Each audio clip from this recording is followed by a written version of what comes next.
Kovaak is how you will turn into a professional aim assist abuser. And I want to tell you how. More than 2 months ago, I made a video where I aim trained with a controller on Kovaak for 30 days. A lot of you liked my results and asked me a ton of questions. In this video, I'll be teaching you everything I know about controller Kovaak so you no longer embarrass yourself in bang smokes. We'll start by setting up our controller to work with Kovaak, then we'll discuss controller aim theory, choosing the right sensitivity and scenarios to practice on, because there's a notable difference between how you should approach Kovaak on mouse and keys versus on controller. Lastly, we'll end the video by discussing how to mathematically measure progress.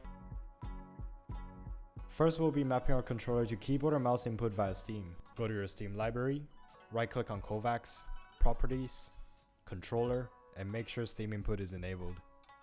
Close this, find the cogwheel icon on the right hand side, Manage, and Controller Layout.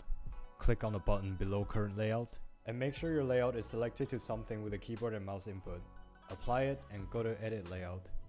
We only need 3 things here: a mouse left click bounded to your bumper or trigger, an F3 key to restart your run in Kovaak, and an escape key to pause your game.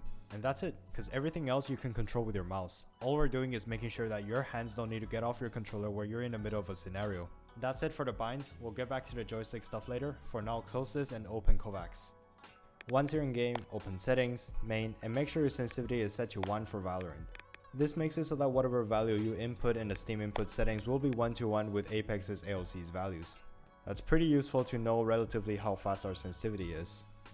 Next, set your FOV to 103 on Overwatch. This is because the difficulty for most of the scenarios in Kovaak are designed for this FOV. Change the crosshair to something you like, then navigate to the weapon settings. And make sure show weapon is off because you don't want visual clutters in Kovaak.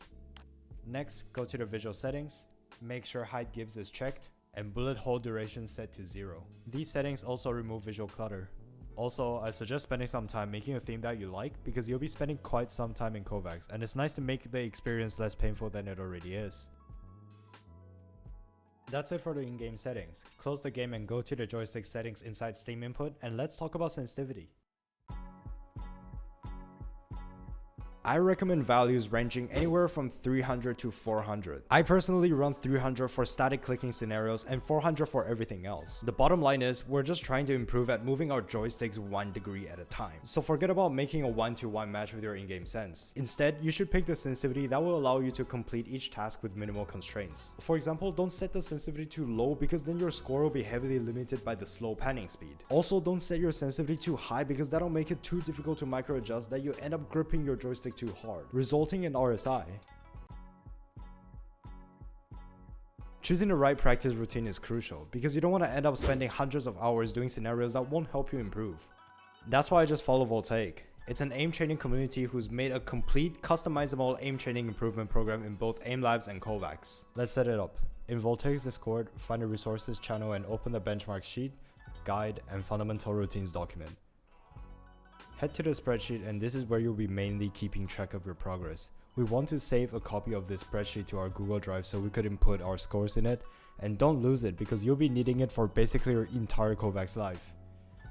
Go to the Novice Benchmarks tab and find the Kovaak playlist code, copy it, and now inside Kovaak, paste the code and import the playlist.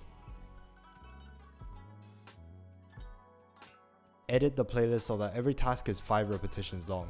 And now you're set. Benchmark playlists help determine what your rank is, sort of like placement matches. And with that rank, you're prescribed a fundamental routines playlist to practice every day. As for these pages, they teach you exactly how to practice every scenario. I strongly recommend you read them as you practice a scenario so you don't become clueless on what to do. Most of the information in here applies well to controllers. They're just basic aim theory. If your rank is above bronze, then the fundamental routines are gonna be harder than the novice benchmarks because the novice benchmarks have bigger and slower targets. Start your journey by using the novice benchmark playlist to determine your rank and develop basic joystick control. And move on to the fundamental routines once you feel comfortable with your joystick in Kovaak. Once you get your rank, practice the fundamental routines made for that rank. Do not let your ego take over and skip this step. Advancing to harder scenarios without the proper foundations build is completely useless and won't get you any e-girls. But you know what will get you e-girls? Subscribing and turning on the bell notification. So go subscribe right now.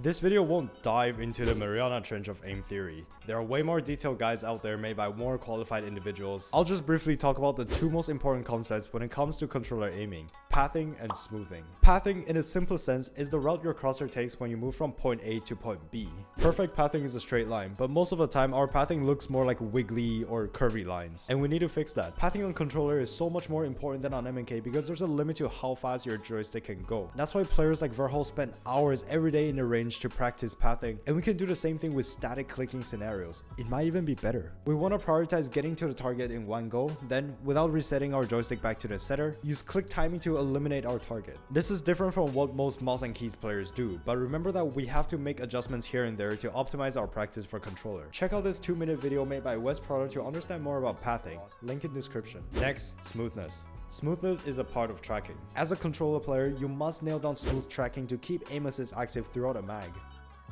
Shaky aim often creates tiny breaks in aim assist that will cost you fights. This is not a problem against most MK losers because they tend to miss everything other than their super glides. Oh!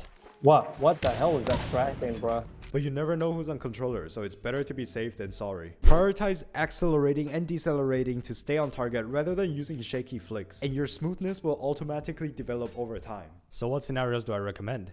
Although every category is important, I still say put more focus on those that specifically target pathing and smoothing, because that's what will improve your in-game mechanics the most. In Voltaic's program, that will be clicking scenarios like multi-click and bounce shot, and precise tracking scenarios like smooth bot and PGTI. Let me explain them one by one.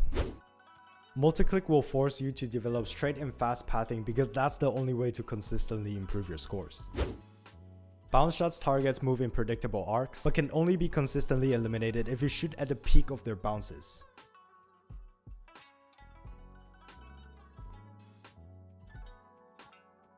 Think of bounce shot as similar to multi-click, except the targets only have a small window of opportunity to be eliminated. After a couple of days, you'll realize that you've become much quicker at recognizing and snapping to targets in game.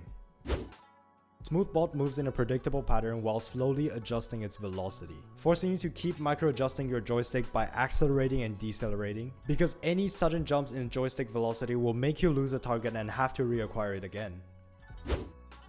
PGTI has a similar concept to smooth bot, except the targets move in an arc instead of a line. So the trick is to understand this and focus on the seamless transition in between bounces. In other words, don't shake and don't overflick, just move smoothly. As you practice these smooth tracking scenarios, you'll realize that not only can you shoot much better long range, where targets appear the smallest, you've also become much better at doing the tiny movements for recoil control. Lastly, here's a tip for target switching scenarios. Play with 110 to 120 FOV to include more targets on your screen, and again, focus on good pathing rather than pure fast flicking. When it comes to controller aim training, go slow to go fast. The whole point of using Kovaaks is to do targeted practice, so it would be foolish to not use the benchmarks to measure progress. My suggestion is to do the benchmarks once a week, so you know how your skill compares to an objective measure. At the same time, understand that Voltaic's benchmarks are designed for mouse and keys players, so don't feel bad if you're not even iron rank in any of the benchmark tasks. Also, for clicking scenarios, aim to hit a certain accuracy and hit count to keep track of your intensity, much like maintaining a good form when doing pull-ups so you don't end up doing kips. We're not here to become Kovaak's world record holders. We're here to develop good joystick control so we can one-clip MK tap strafe losers. What the hell is that tracking, bruh? And that's everything you need to know to get started with controller Kovaaks. To be honest, there were so many things that I wanted to talk about, but with so little time, I had to pick what I felt was the most important. So if you can also contribute by sharing your experiences with controller Kovaaks in the comment section below and starting some discussions, then that would be the best thing to ask for. And I believe we'll all improve faster. It'll certainly get this video recommended to more people as well. I hope that you enjoy your controller Kovaaks journey. And if you're still not sure about it, then watch this video where I challenge myself to play Kovaaks with a controller for 30 days. That's it for now. I'll see you in the next one.